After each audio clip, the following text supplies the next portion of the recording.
Hi, welcome to MCS. ഇന്ന് നമ്മൾ സ്വർണത്തിൻ്റെ നിക്ഷേപ സാധ്യതയെക്കുറിച്ചാണ്. Gold as an investment. നമുക്കറിയാം, ലോകത്ത് എപ്പോഴും അനിശ്ചിതാവസ്ഥ ഉണ്ടാകുമ്പോൾ, അതല്ലെങ്കിൽ ഒരു ക്ലാരിറ്റി കുറവ് ഉണ്ടാകുമ്പോൾ എപ്പോഴും വില വർദ്ധിക്കുന്ന ഒരു സാധനമാണ് സ്വർണം.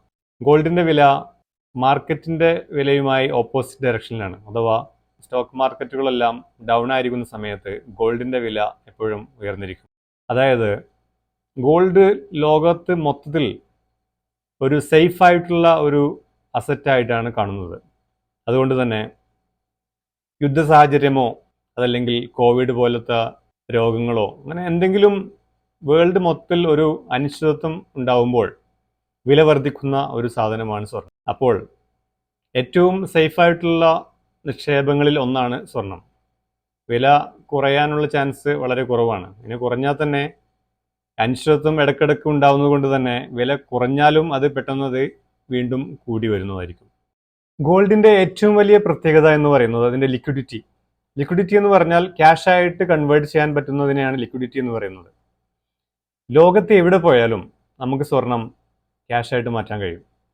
നേരെ മറിച്ച് നമ്മുടെ കറൻസി പോലും ഒരുപക്ഷെ ഇന്ത്യൻ റുപ്പീസ് നമ്മൾ പുറത്ത് കൊണ്ടുപോയി കഴിഞ്ഞാൽ ചിലപ്പം നമുക്ക് അത് എക്സ്ചേഞ്ചിലൊക്കെ പോയിട്ട് മാറ്റി കുറച്ച് ചാർജസ് ഒക്കെ ആഡ് ചെയ്തതിന് ശേഷം മാത്രമേ കിട്ടുള്ളൂ. നേരെ മറിച്ച് സ്വർണം, സോളിഡ് ആയിട്ടുള്ള സ്വർണം, നമുക്കത് എപ്പോഴും ലോകത്ത് എവിടെ പോയാലും അത് ഇൻസ്റ്റൻ്റായിട്ട് ക്യാഷാക്കി മാറ്റാൻ കഴിയും. അതുപോലെ തന്നെ സ്വർണം ഒരു സേഫായിട്ടുള്ള അസറ്റായിട്ട് ലോകത്തെല്ലാവരും കാണുന്നു, ഗവൺമെൻറ്റുകളടക്കം. അതുകൊണ്ട് തന്നെയാണ് അനിശ്ചിതത്വം ഉണ്ടാകുമ്പോൾ സ്വർണത്തിൻ്റെ വില പെട്ടെന്ന് കൂടുന്നത്. ഗവൺമെൻറ്റുകൾ അത് വാങ്ങിക്കൂട്ടുന്നു, ഇതിൻ്റെ മൊത്തത്തിൽ ഡിമാൻഡ് വർദ്ധിക്കുന്നു. ഇനി നമുക്ക് സ്വർണത്തിലുള്ള നിക്ഷേപ സാധ്യതകൾ നോക്കാം. ഇന്ത്യക്കാർക്ക് സ്വർണത്തിൽ എത്തരത്തിൽ നിക്ഷേപങ്ങൾ നടത്താമെന്ന് നോക്കാം. അതിലൊന്നാമത്തത് റിസർവ് ബാങ്കിൻ്റെ ഗോൾഡ് ബോണ്ടാണ്. നമ്മുടെ റിസർവ് ബാങ്ക് ഗോൾഡ് ബോണ്ടുകൾ ഇറക്കാറുണ്ട്. അതിൽ നമുക്ക് നിക്ഷേപം നടത്തി സ്വർണത്തിൽ നിക്ഷേപിക്കാം. അത് വിൽക്കുമ്പോൾ സ്വർണത്തിൻ്റെ വാല്യൂ എത്രയാണ് അതിനനുസരിച്ചുള്ള വില നമുക്ക് കൂട്ടിക്കിട്ടും. അതുപോലെ തന്നെ മ്യൂച്വൽ ഫണ്ടുകളുണ്ട്. സ്വർണത്തിൽ നിക്ഷേപിക്കുന്ന മ്യൂച്വൽ ഫണ്ടുകൾ, അതായത് നമ്മൾ മ്യൂച്വൽ ഫണ്ടിൽ നിക്ഷേപിക്കുന്ന അതുപോലെ ഈ ഗോൾഡ് മ്യൂച്വൽ ഫണ്ടിലും നിക്ഷേപിക്കാൻ പറ്റും. അത്തരത്തിൽ ചെറിയ ചെറിയ തുകകൾ നീക്കിവെച്ച് നമുക്ക് സ്വർണം വാങ്ങി നിക്ഷേപിക്കാവുന്നതാണ്.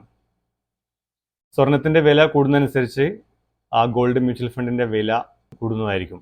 ക്യാഷാക്കി മാറ്റാനും നമുക്ക് ഈസിയാണ്.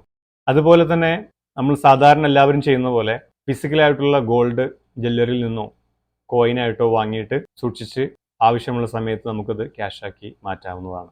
എന്നാൽ ഫിസിക്കൽ ഗോൾഡിൻ്റെ ഒരു പ്രശ്നം അത് കീപ്പ് ചെയ്യാനുള്ള ബുദ്ധിമുട്ടാണ്. ചെറിയ അളവിലാണെങ്കിൽ കുഴപ്പമില്ല. വലിയ അളവിലുള്ള സ്വർണം അത് ബാങ്കിൻ്റെ ലോക്കറിലോ അതല്ലെങ്കിൽ മറ്റെവിടെയെങ്കിലുമൊക്കെ വെച്ച് ശ്രദ്ധിക്കേണ്ടത് വളരെ അത്യാവശ്യമാണ്. എന്നാൽ ചെറിയ രീതിയിലാണെങ്കിൽ നമുക്ക് ആഭരണമായിട്ട് പണിക്കൂലി കുറഞ്ഞ ആഭരണമായി വാങ്ങി നമുക്കത് ഉപയോഗിക്കുകയും ചെയ്യാം.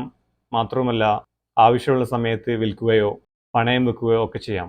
മാത്രവുമല്ല സ്ത്രീകളെ സംബന്ധിച്ചിടത്തോളം ഗോൾഡ് അവർക്കൊരു പ്രൗഡ് ഫീലും ഒരു കോൺഫിഡൻസും നൽകുന്നുണ്ട്. സ്വർണം ധരിക്കുക എന്നുള്ളത് സ്ത്രീകൾക്ക് ഒരു സന്തോഷം നൽകുന്ന കാര്യവുമാണ്. മാത്രവുമല്ല ഒരു പ്രൗഡ് ഫീൽ, അതായത് ആ സ്വർണം അവർക്കുണ്ട് എന്നുള്ള ഒരു ഫൈനാൻഷ്യൽ ഒരു സെക്യൂരിറ്റി അവർക്ക് ഫീൽ ചെയ്യുന്നുണ്ട്. ചുരുക്കി പറഞ്ഞാൽ സുരക്ഷിതമായ നിക്ഷേപിക്കാനുള്ള മാർഗങ്ങളിൽ ഏറ്റവും നല്ല മാർഗം സ്വർണത്തിൽ നിക്ഷേപം ആണ്.